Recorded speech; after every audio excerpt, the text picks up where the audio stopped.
Good morning student, I welcome you all in today's class. और आज की class में हम BA political science semester one, जिसका पॉलिटिकल साइंस का पेपर वन डिस्कस करेंगे, जो है पॉलिटिकल थ्योरी। तो ये आपका सिलेबस है यूनिवर्सिटी ऑफ इलाहाबाद का, BA semester one paper one political theory, जिसका पहला टॉपिक है definition, nature and scope of political science. Right. So हम आज के वीडियो में कवर करेंगे definition, nature and scope of political science. Right. So topic को कॉम्प्रिहेंसिव समझने के लिए वीडियो के लास्ट तक ज़रूर बने रहना। और एक छोटी सी रिक्वेस्ट भी है, अगर आपको मेरा कंटेंट पसंद आए, आपको टॉपिक समझ में आए, तो मेरे वीडियो को लाइक, शेयर एंड सब्सक्राइब ज़रूर करना गाइस। मेरी कोशिश ये रहेगी कि जो बीए के जितने भी सेमेस्टर्स हैं, सभी का सिलेबस मैं कवर कर लूँ। और बीए सेमेस्टर वन मैंने इसलिए चूज़ किया है पहले, क्योंकि आपका 5 से पेपर होने वाले हैं, 5 अगस्त से।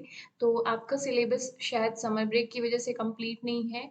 तो आपके एग्ज़ाम के पहले पहले मेरी कोशिश ये रहेगी कि जो सेमेस्टर वन है पॉलिटिकल साइंस बीए, उसके जितने भी पेपर्स हैं, जितने भी यूनिट्स हैं, मैं सब कुछ अपने चैनल पे कंप्लीट कर दूँ। और वो भी बहुत ही कॉम्प्रिहेंसिव एंड समराइज्ड वे में, जिससे कि आपको अपने एग्ज़ाम के लिए ज़्यादा परेशान और कंसर्न ना होना पड़े। गाइस, सो शुरू करते हैं आज के वीडियो।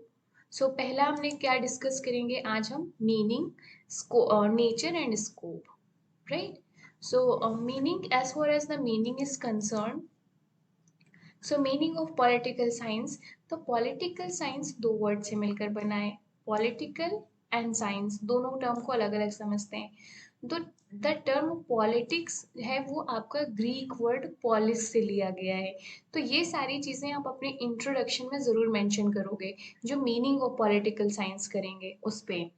और ग्रीक वर्ड पॉलिस से लिया गया है, और इसका मतलब होता है सिटी स्टेट। सिटी स्टेट एक generalised form of political organisation है, जो एंशियंट ग्रीक में एग्जिस्ट करता था। राइट। तो पॉलिस आपको मेंशन करना है कि ग्रीक वर्ड से लिया गया है, सिटी स्टेट इसका मतलब होता है सिटी स्टेट्स। फिर नेक्स्ट आप लिख सकते हैं कि science is the systematic study. ये तो हो गया पॉलिटिक्स के बारे में, पॉलिटिकल के बारे में। नेक्स्ट है साइंस। तो साइंस क्या है, एक systematic study of the structure and behaviour of the physical and natural world through observation, evidence and experiment. तो कुल मिलाकर जब हमने दोनों पॉलिटिक्स एंड साइंस की अलग अलग मीनिंग समझ ली, तो हम एक कॉम्प्रिहेंसिव और इंक्लूसिव मीनिंग देंगे पॉलिटिकल साइंस की। सो पॉलिटिकल साइंस आपका क्या है, branch of knowledge that deals with systematic study of the structure and behavior of the state and political institutions through scientific analysis. This is the meaning of political science. Very simple, आप बहुत आसानी से ये लिख सकते हो अपने exam में। तो ये स्लाइड आपकी जो है मैं दिखा दूं, आप चाहें तो इसका स्क्रीनशॉट भी ले सकते हैं। राइट। यस। ताकि आपको ये रहे कि हाँ, मुझे एग्जाम में इंट्रोडक्शन में इतना मेंशन करना है। राइट। नेक्स्ट आते हैं मीनिंग, जो मीनिंग ऑफ पॉलिटिकल साइंस है उसको फर्दर कंटिन्यू करेंगे। फिर हम मेंशन करेंगे ग्रेट ग्रीक फिलोसोफर एरिस्टोटल का, who was the first to use the term politics and is therefore regarded as a father of political science. तो जब भी हम पॉलिटिकल साइंस के बारे में लिख रहे हैं, तो एरिस्टोटल का नाम बिना मेंशन किए, अगर हम मेंशन नहीं करते तो हमारा आंसर इनकम्प्लीट रहता है। तो एरिस्टोटल ने अपनी बुक पॉलिटिक्स में इस चीज़ को एक स्टेटमेंट दी है कि man is by nature a political animal. Right. तो यहाँ पे आप देखेंगे कि जो एरिस्टोटल हैं उनको फादर ऑफ पॉलिटिकल साइंस माना जाता है। नेक्स्ट आते हैं, ये हो गई मीनिंग के बारे में। Definition of political science. तो ट्रेडिशनल डेफिनेशन अगर देखी जाए तो बहुत ही नैरो थी as compare to modern definition, क्योंकि traditional definition of political science को केवल कंसीडर किया जाता था कि ये डील करती है स्टेट एंड गवर्नमेंट के साथ में। राइट। ये ट्रेडिशनल मीनिंग थी जो नैरो थी, बहुत ही नैरो स्कोप डिफाइन किया गया था ट्रेडिशनल मीनिंग में, कि political science is concern with the state and government only. जबकि आप देखेंगे कि मॉडर्न टाइम पे इसका एक ब्रॉड मीनिंग दिया जाता है कि it is political science is more than state and government, right. तो पॉल जेनेट हैं पॉलिटिकल, जिन्होंने डिफाइन किया है, डेफिनेशन दी है पॉलिटिकल साइंस की, कैसे कि political science is the part of social science which treats the foundations of a state and the principles of government. ये हो गई आपकी definition according to Paul Janet. तो इस तरीके की डेफिनेशंस भी आप अपने आंसर में मेंशन करेंगे। नेक्स्ट इम्पॉर्टेंट डेफिनेशन आती है डॉक्टर गार्नर की। सो गार्नर ने डिफाइन किया है पॉलिटिकल साइंस को कैसे कि political science begins and ends with the state, right. तो इनकी भी बहुत ही इंपॉर्टेंट डेफिनेशन है, आप अपने आंसर में ज़रूर कोट करना इस तरीके की स्टेटमेंट्स। नेक्स्ट आते हैं कि जॉन सीले हैं, इन्होंने कहा है कि political science investigates the phenomena of government as well as political economy deals with the wealth, biology with life, algebra with numbers and geometry with the space and magnitude। तो John सीले कहते हैं कि political science investigate करता है phenomena of government को, जैसे कि political economy deal करता है वेल्थ से, बायोलॉजी डील करता है लाइफ से, एल्जेब्रा डील करता है आपका नंबर्स से, एंड ज्योमेट्री डील करते हैं आपका स्पेस एंड मैग्नीट्यूड से। उसी तरीके से जो पॉलिटिकल साइंस है ये इन्वेस्टिगेट करता है आपका फिनोमिना ऑफ गवर्नमेंट को। तो हम तीसरी डेफिनेशन दे सकते हैं जॉन सीले की। नेक्स्ट चलते हैं, स्टेफन लीकॉक का डेफिनेशन है जिसमें इन्होंने पॉलिटिकल साइंस को डिफाइन किया है कि political science deals with the government, right. तो ये हो गई आपकी नैरो डेफिनेशंस। आप देखोगे चाहे गार्नर हो, चाहे पॉल जैनेट हो, चाहे सीले हो या स्टेफन लीकॉक हो, इन्होंने पॉलिटिकल साइंस को कहीं ना कहीं बस गवर्नमेंट इंस्टीट्यूशंस, पॉलिटिकल फिनोमिनास यहीं तक लिमिटेड किया है। तो ये हो गई आपकी ट्रेडिशनल डेफिनेशंस जो नैरो सेंस में होती है।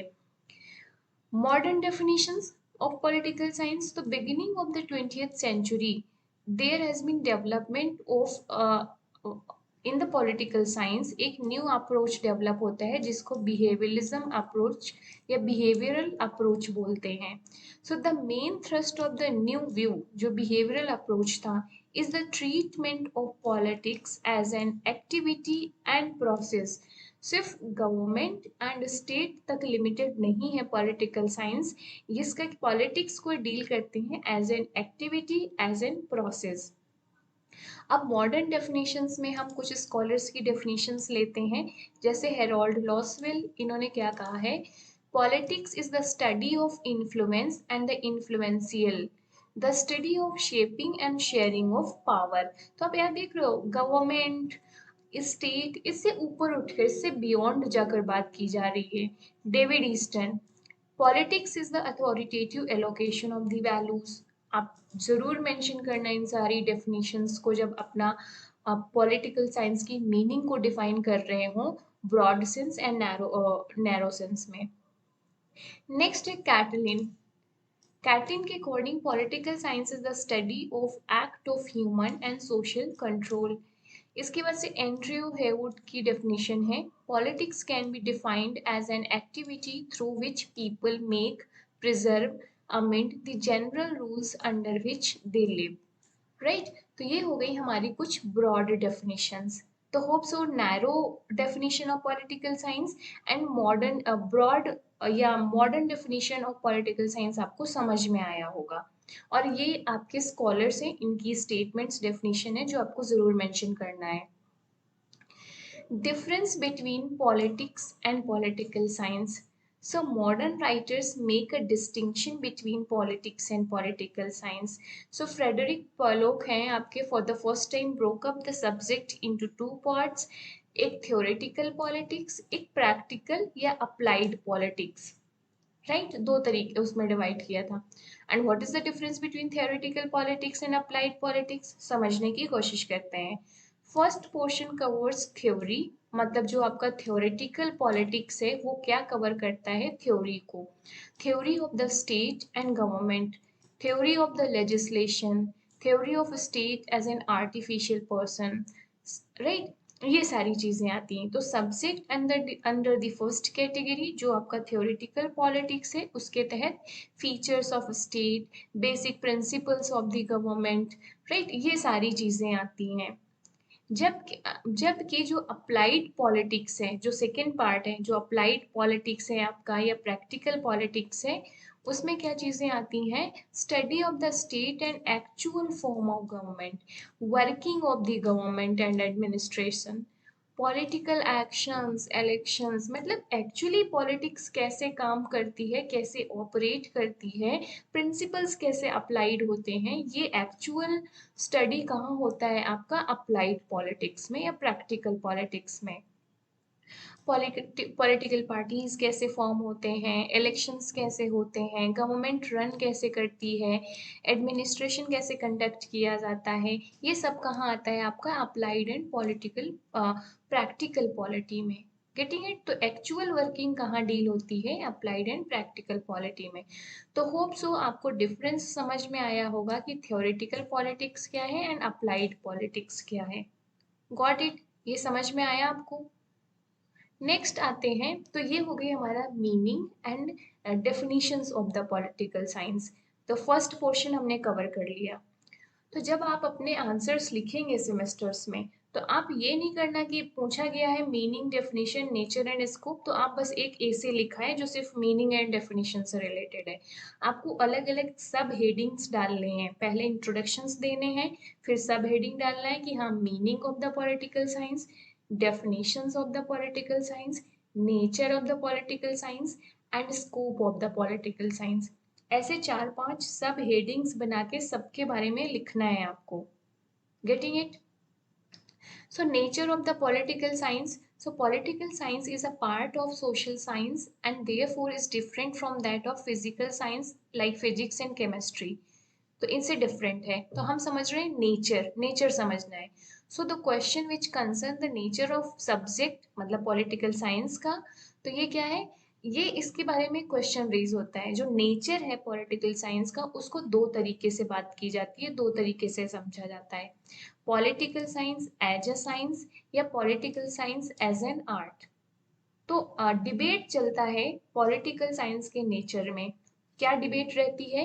कि पॉलिटिकल साइंस है, उसका नेचर वो साइंस है या आर्ट है। So how the nature of discipline has undergone change in the 20th century.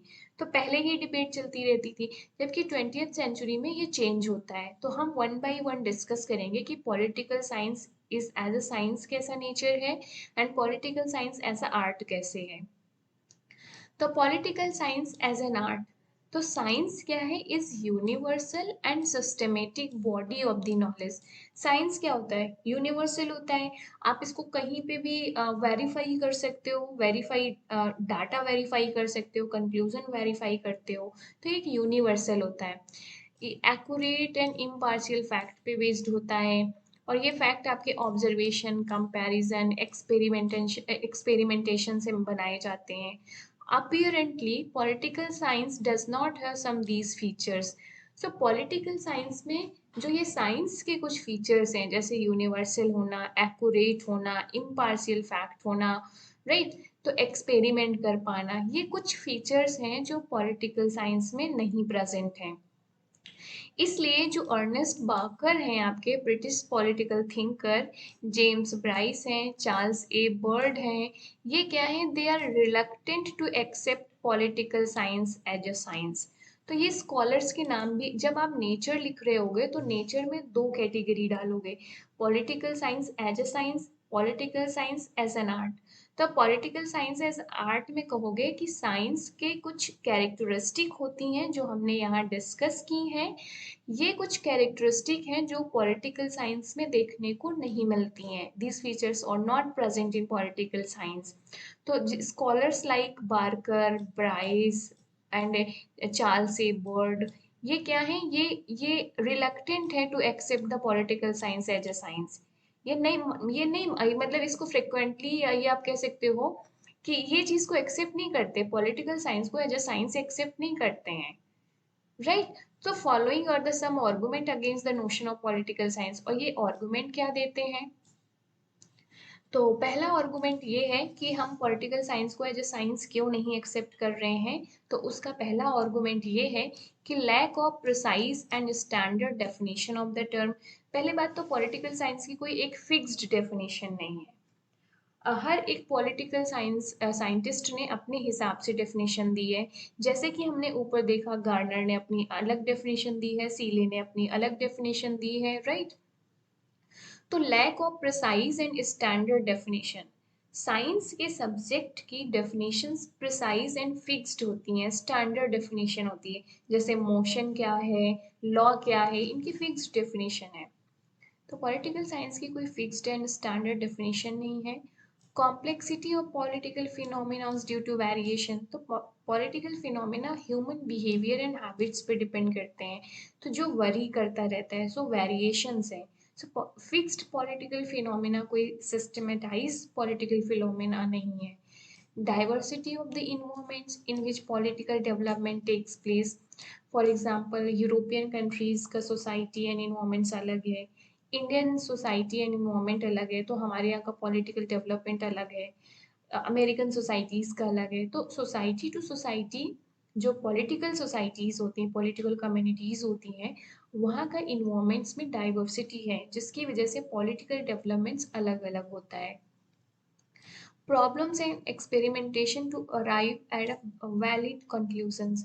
So experimentation से valid conclusion में आने में problems है इस पे, क्योंकि ये scientific नहीं है, proper fact पे based नहीं है, dynamic है, diversity है इस पे, variations होते रहते हैं। तो यहाँ पर हमने देखा कि पॉलिटिकल साइंस को एज एन आर्ट कंसीडर किया जाता है। पॉलिटिकल साइंस को एज एन साइंस कंसीडर करने में ये सारी प्रॉब्लम्स आ रही हैं, या ये आर्गुमेंट्स हैं। नेक्स्ट है political science as a science. So American political thinkers like David Easton, ये क्या, इन्होंने पॉलिटिकल साइंस को साइंटिफिक बनाने के लिए साइंटिफिक इस्टेब्लिश किया। Aristotle called it as a master science through the civilisation could be saved. तो आपके थिंकर्स लाइक डेविड ईस्टन, इसके बाद एरिस्टोटल, इन्होंने पॉलिटिकल साइंस को एज अ मास्टर साइंस या साइंस कंसीडर किया है। अब इनके आर्गुमेंट्स क्या हैं कि जो पॉलिटिकल साइंस है एज अ साइंस है, क्या आर्गुमेंट्स देते हैं। इसके पहले हमने देखा कि पॉलिटिकल साइंस साइंस नहीं है, आर्ट है, उसके आर्गुमेंट्स देखे। अब हम देखेंगे कि पॉलिटिकल साइंस साइंस है, इसके क्या आर्गुमेंट है, क्या जस्टिफिकेशन है। Political theory has developed based on the facts and variable data like voting behavior and theories of election, इसलिए इसको साइंस कंसीडर किया जाना चाहिए। नेक्स्ट है political experiments are not completely ruled out. तो पॉलिटिकल एक्सपेरिमेंट को ऐसा नहीं कि हम कम्प्लीटली रूल्ड आउट कर लें, इनका ये मानना है, ये भी हमें कहीं ना कहीं वेरीफाइड कंक्लूजन देते हैं। तो इसलिए पॉलिटिकल साइंस एक साइंस है। The government itself is a continuous experiment, तो एक्सपेरिमेंट है, बेस्ड है, इसलिए इसको साइंस कंसीडर किया जाना चाहिए। It is possible to make predictions, political science में पॉलिटिकल इवेंट एंड फिनोमिनास को भी हम प्रिडिक्ट कर सकते हैं, इस वजह से इसको साइंस कंसीडर किया जाना चाहिए। Broad conclusion can be drawn in political science such as independent and impartial judiciary, a free press is essential for democracy। तो हम इस तरीके के कंक्लूजन निकालते हैं ना, कि जैसे डेमोक्रेसी के लिए एक फ्री प्रेस और इम्पार्शियल जुडिशरी बहुत एसेंशियल है। तो ब्रॉड कंक्लूजन तो निकाले ही जा सकते हैं, तो पॉलिटिकल साइंस साइंस कैटेगरी में आ गया। Empirical studies are based on the careful observation and classification. Political science puts hypothesis or an assumption to empirical verification. Theories are not built on the speculation. तो ये मानते हैं कि जो empirical studies हैं वो observation पे based होती हैं। तो पॉलिटिकल साइंस में भी हम हाइपोथेसिस बनाते हैं, assumptions बनाते हैं, जो empirical verification पे based होती हैं, right. So political science too आप आजकल यूज करते हैं वेरियस मेथड्स, ग्राफ्स को, चार्ट को एंड अदर साइंटिफिक टूल को to arrive at the research conclusions. तो इस तरीके से पॉलिटिकल साइंस एक साइंस के दायरे में आनी चाहिए, ये माना जाना चाहिए। तो पॉलिटिकल साइंस इज दस अ साइंस, दो not like a physical science but it is a science, it is a social science. American political scientist जैसे कि आपके रॉबर्ट डेहल हो गए, states that political science is अब बोथ साइंस एंड आर्ट दोनों है। पहले तो हमने देखा आर्ट है, उसमें हमने देखा कुछ स्कॉलर्स को। इसके बाद से हमने देखा कि साइंस है, उसमें डेविड ईस्टन एंड एरिस्टोटल को देखा हमने। फिर कुछ ऐसे थिंकर्स हैं वो जैसे रॉबर्ट डेल, वो कहते हैं कि जो पॉलिटिकल साइंस है वो साइंस एंड आर्ट दोनों है। आर्ट कैसे है, क्योंकि practical application of the knowledge है, and political science applies the knowledge about the political events for creating good science and political order. तो यहाँ पे आर्ट है। जबकि student of the political science use करते हैं कुछ थ्योरीज डाटा को थ्रू ऑब्जर्वेशन पॉलिटिकल एनालिसिस करते हैं, तो इस तरीके से ये साइंस माना जाएगा। तो जो रॉबर्ट डहेल हैं जिन्होंने कहा कि ये साइंस एंड आर्ट है, इसके लिए दो इन्होंने अपने ऑब्जर्वेशन दिया। पहला ये है कि ये आर्ट क्यों है, उसका उन्होंने जस्टिफिकेशन दिया। दूसरा ये कहते हैं कि साइंस क्यों है, उसका भी दिया। साइंस क्यों है, क्योंकि इसमें भी एक्सपेरिमेंट होते हैं, ऑब्जर्वेशन से डाटा कलेक्ट किया जाता है, पॉलिटिकल एनालिसिस होती है, और जो साइंटिफिक रिगार्ड किया जाता है, जैसे साइंटिफिक, ये सब साइंटिफिक उसमें दायरे में आते हैं या साइंटिफिक टूल्स हैं, तो इसलिए साइंस है। आर्ट क्यों है, क्योंकि political events for creating a good social and political order और प्रैक्टिकल नॉलेज का एप्लीकेशन हो रहा है, इसलिए ये आर्ट भी है। So when these political analysis is applied for the working of political institution, it becomes an art. तो होप सो अभी आपको नेचर समझ में आ गया होगा अभी तक कि नेचर कैसा है, कैसे ये साइंस है, कैसे ये आर्ट है, और कैसे ये साइंस एंड आर्ट दोनों है। और हमने तीनों कैटेगरीज के स्कॉलर्स को भी डिस्कस किया है, आपको कोट करना है ये अपने एग्जाम में। नेक्स्ट आते हैं कि चेंजेस, अभी 20th सेंचुरी में चेंजेस क्या आ रहे हैं। तो changing dynamics of the meaning of nature and nature of political science. तो क्या चेंजेस आ रहे हैं कॉन्टेम्प्रेरी टाइम्स में। After the world war two आप देखेंगे the meaning and nature of political science has undergone various changes. Now political science is closely related to all aspects of the social relations rather than activity. तो अभी जो modern या contemporary times में जो changes आ रहे हैं specially after world war, तो आप देखेंगे कि पॉलिटिकल साइंस अब एक कोई एक्टिविटी मतलब पॉलिटिक्स टाइप की चीज़ नहीं रह गई है जिसका लेना देना सिर्फ स्टेट से हो या गवर्नमेंट से हो। इसका स्कोप बढ़ गया है, नेचर ब्रॉड हो गया है। जैसे कि इसका सोशल रिलेशंस हैं, इंडिविजुअल बिहेवियर जैसे कि political behaviour, voting behaviour, elections का कंडक्ट करना, ये सारी चीज़ें भी इसके आसपास इसके दायरे में आ गई हैं। So the aims and objective political science है वो चेंज हुआ है due to factors such as rise of the power theory and behaviourism. और ये कॉन्टेम्पररी चेंजेस जो आए हैं, ये क्यों आए हैं, ये क्योंकि जो नए कॉन्सेप्ट आए थे जैसे कि पावर थ्योरी एंड बिहेवियरिज्म, इनकी वजह से ये सारे चेंजेस आए। तो new understanding of political science अभी क्या है कि political science has ceased to be merely as a science of state craft.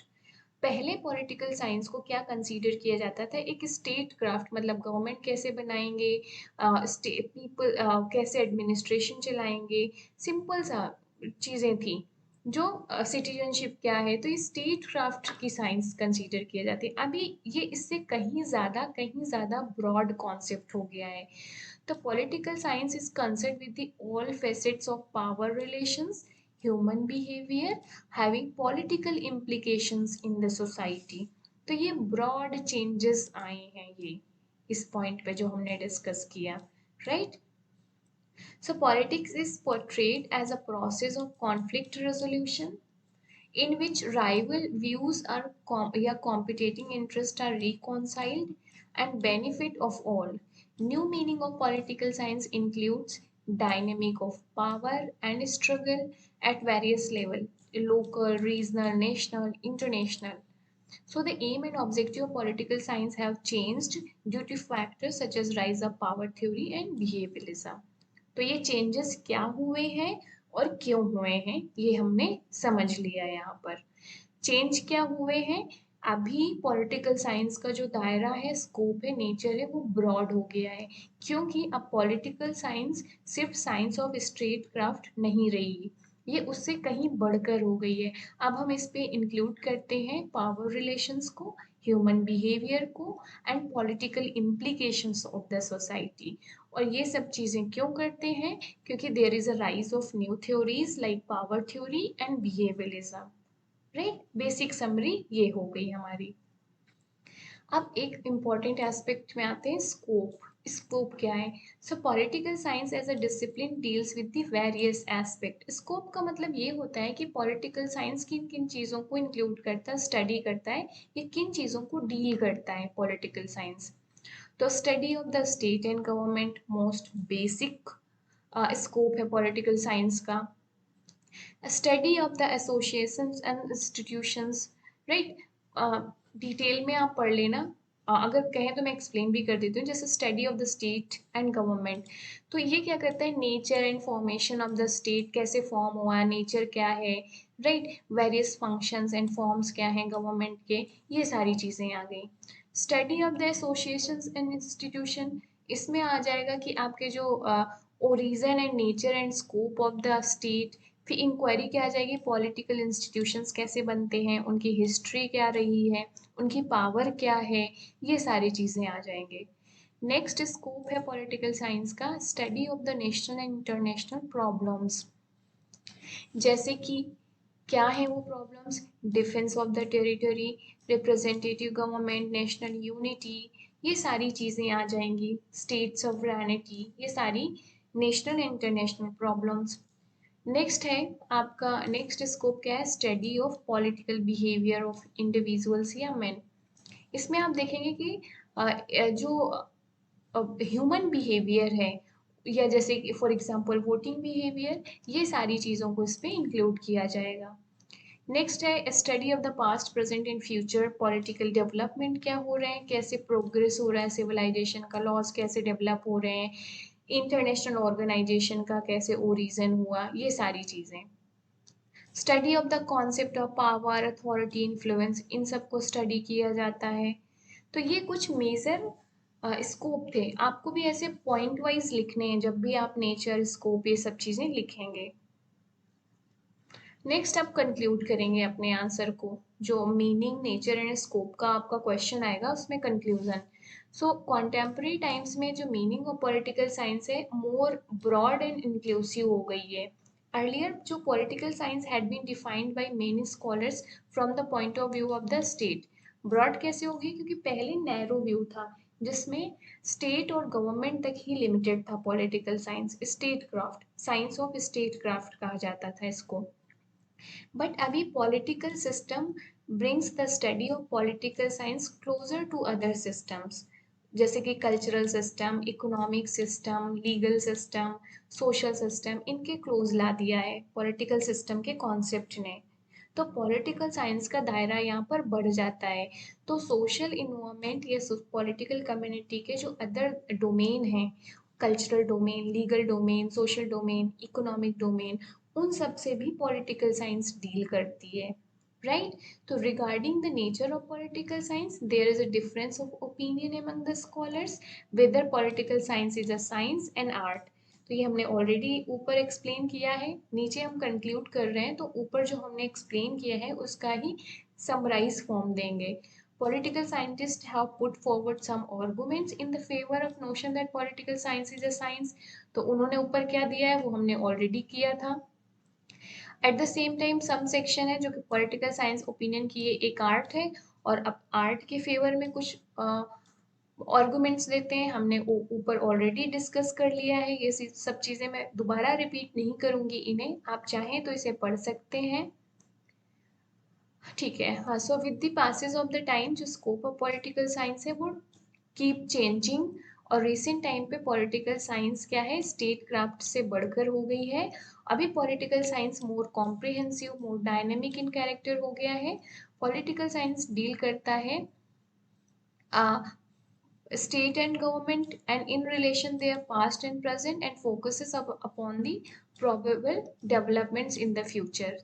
तो आप देखेंगे कि अभी प्रेजेंट डेज में कॉन्टेम्प्रेरी टाइम पे factors like the developments in the arena of human rights, human development, new social movement, upsurges in civil societies, ये सारे क्या है, इन्होंने पॉलिटिकल साइंस के स्कोप को और वाइड किया है। तो ये हो गया आपका पॉलिटिकल साइंस का कंक्लूजन। तो कुल मिलाकर हमने आज जो डिस्कस किया वो ये था कि definition, nature and scope of political science, इसका डायरेक्ट क्वेश्चन ऐसे ही आता है, राइट। तो हमने कुल मिलाकर एक क्वेश्चन ही डिस्कस किया है। तो मेरा कोशिश यही है कि मैं आपको क्वेश्चन के फॉर्म में ही प्रोड्यूस करूं, जिससे कि आपको आसानी रहे अभी इतने कम समय में प्रिपेयर करने में, आपको डायरेक्ट एक नोट्स के फॉर्म में आंसर्स मिल जाएं और आप जाकर वही थोड़ा सा समझ लीजिए और उन्हें याद कर लीजिए इन आंसर्स को, और इसे इसे अपने एग्जाम में आपके काम आएंगे ये। तो अगर आपको इन सारे आंसर्स का पीडीएफ भी चाहिए, so let me know into the comment box, मैं पीडीएफ भी प्रोवाइड कर दूंगी, राइट। जिससे कि आपको और आसानी हो जाएगी अपने एग्जाम को इतने कम दिन में प्रिपेयर करने के लिए। और हाँ, दूसरी बात ये कि अगर और कोई इम्पोर्टेंट टॉपिक जो आपको सबसे ज़्यादा प्रॉब्लम क्रिएट कर रहा हो, नहीं समझ में आ रहा हो, किसी भी पेपर का हो, तो let me know into the comment box, उस पर हम लोग टॉप प्रायोरिटी पे वीडियोस बनाएंगे, right. So yes, this is all for today guys, thanks for watching, and yeah, one more request, please like, share and subscribe my channel. Thanks a lot, thanks for watching, see you in the next video, tab tak ke liye keep learning, keep exploring, bye bye.